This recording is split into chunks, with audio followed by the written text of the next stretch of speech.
Welcome back. We're here to talk about Saturday's relegation battle between Burnley and QPR. Start with the home side, Matt. 6-goal thriller against Newcastle last time out. Yeah, they had a helping hand, didn't they, for that Paul Dummett own goal, which was terrible from Newcastle's point of view. But I think Burnley, if that was earlier in the season, they probably get beat there, don't they, conceding, and it's that they were really struggling. But I think they've definitely found some form. Sean Dyche after the game was pleased with the point, and another goal for Danny Ings. I think it was 3-2 till later on. George Boyd scored, didn't he, to pick up a point, and the point in Newcastle is always a good result, and no matter what's going on with their managerial situation, and obviously in the Premier League and the FA Cup as well. I think they're looking for a decent run in the FA Cup. He picked a decent team, and it's always good. I mean, Premier League survival is obviously the most important, but to have a good cup run as well, it helps the dressing room, doesn't it? And Sam Vokes coming back in that game was so important. He was so instrumental last season with Danny Ings, and it's just a lot of positives at the moment. They had a tough run, but I think a lot of people thought they were dead and buried to start the season, but there's some really good signs now, I think, for Burnley. Yeah, I think there are. I mean, they're 19th now, so obviously not a good position. They need to improve on that. There are positive signs. They come through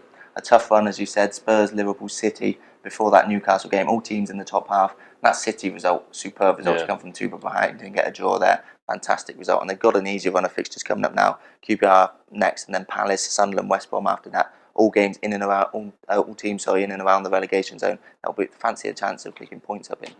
I think it's so important, obviously, in the month of January to keep hold of Danny Ings, isn't it? He's been, last season, scored lots of goals. This season hasn't been prolific, but he's found a few goals, and he's always so, I mean, his movement opens up space. Ashley Barnes has found a bit of form, and it's movement in the final third, I think, was their problem at the start of the season. There didn't really seem to be too much happening, but if they're gonna keep him, I mean, there's Charlie Austin as well in the same game, talking about sort of England strikers, but to keep Ings as well this month, if they can fight off that, I think that sends out the right message to the fans. I think it's key for them to improve their home form as well, and not many easier games to do that than against QPR away. They've been so bad away from home.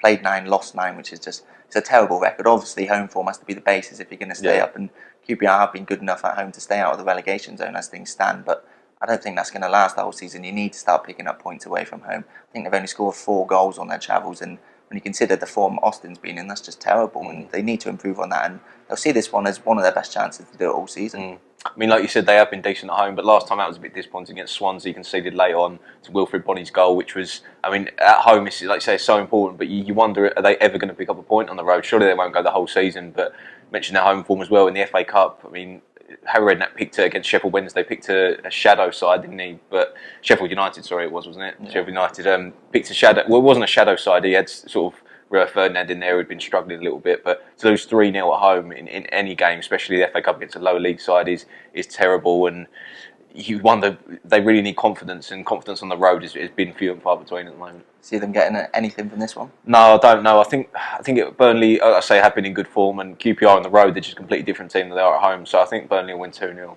Yeah, you've got to think that this QPR one's going to come to an end away from home, but like you, I think Burnley are going to win this one with a clean sheet. I'm going to go for 1-0. So both going for Burnley victories. Thanks for watching.